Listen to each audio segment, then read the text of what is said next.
Hello, welcome to Perspectives channel.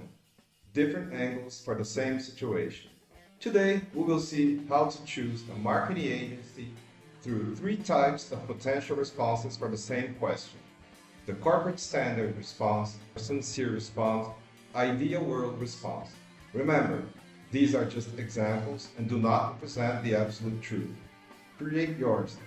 Think about it. Okay, so now here we are, speaking with the head of marketing products of a multinational company in the food and beverage industry, with over 100 stores and an e-commerce platform. Let's get to it. What is the process for choosing a marketing agency?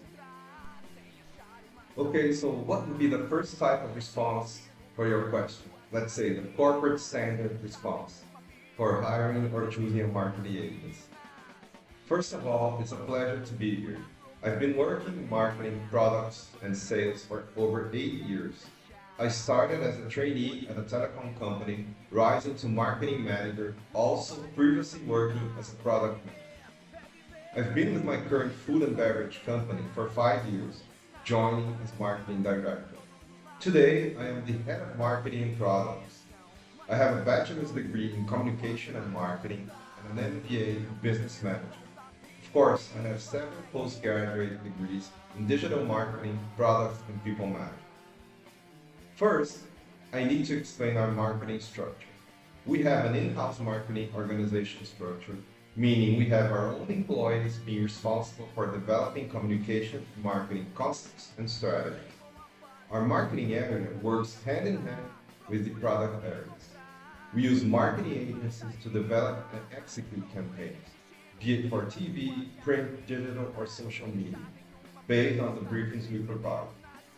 Our hiring process for marketing agencies is aligned with the company's procurement process.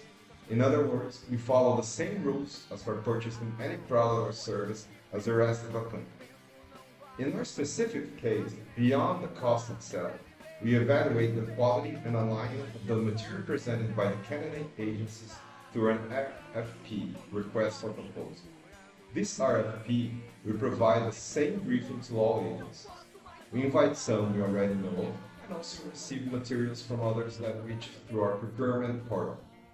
All participants must already be registered with procurement, being in compliance with the company policy and guidelines. In this RFP, the timeline for the candidate agencies is also disclosed, dates and materials to be delivered at each stage, announcements of finalists per stage, and so on and so on.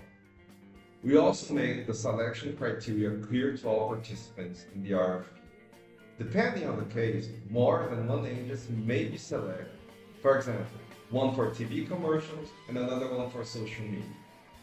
After receiving the materials, my marketing and product teams begin analyzing the submissions to see if they are aligned with our briefing and criteria such as innovation, traction, previous experience, etc. This is the first screen. Next, we invite those who pass to give in-person presentations to the marketing and product managers.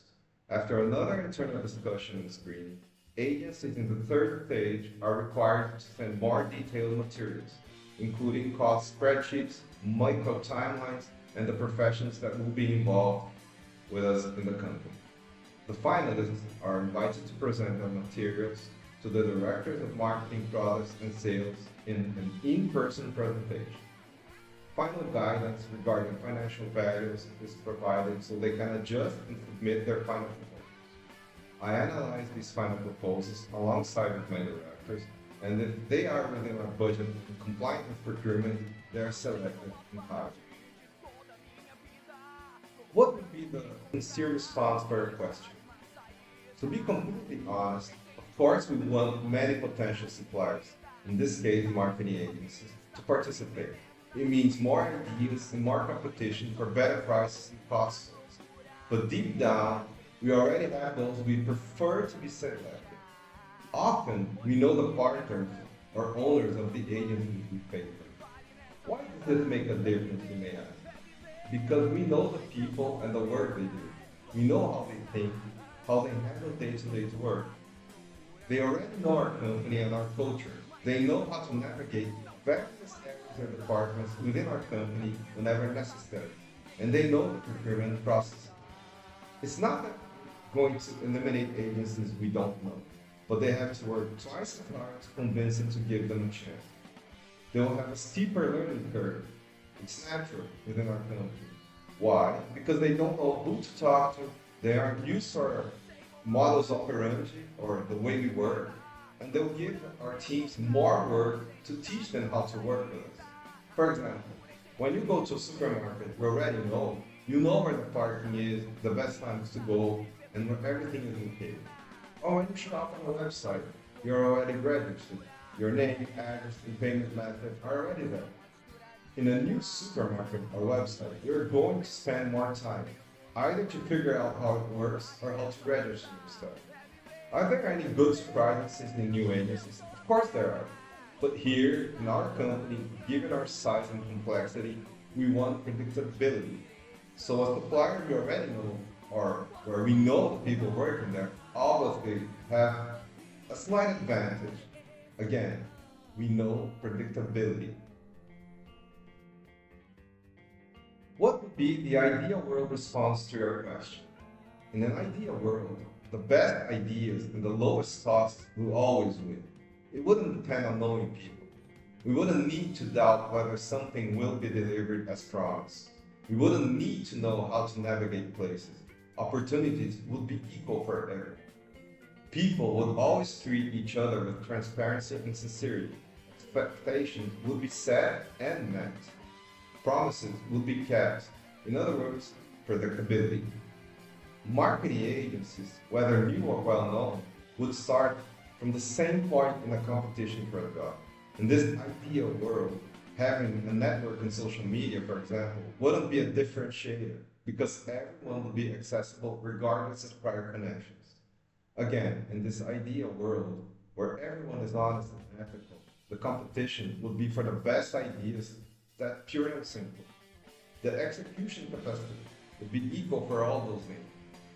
Previous experiences would help, but it would not be eliminated further in this ideal world. Okay, today we saw 3 types of different responses for the same question. Remember, there are no absolute truths, and people may have different points of view from yours.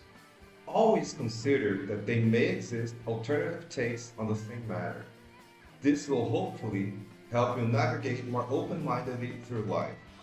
Knowledge always makes us grow. We never should stop learning. Think about it.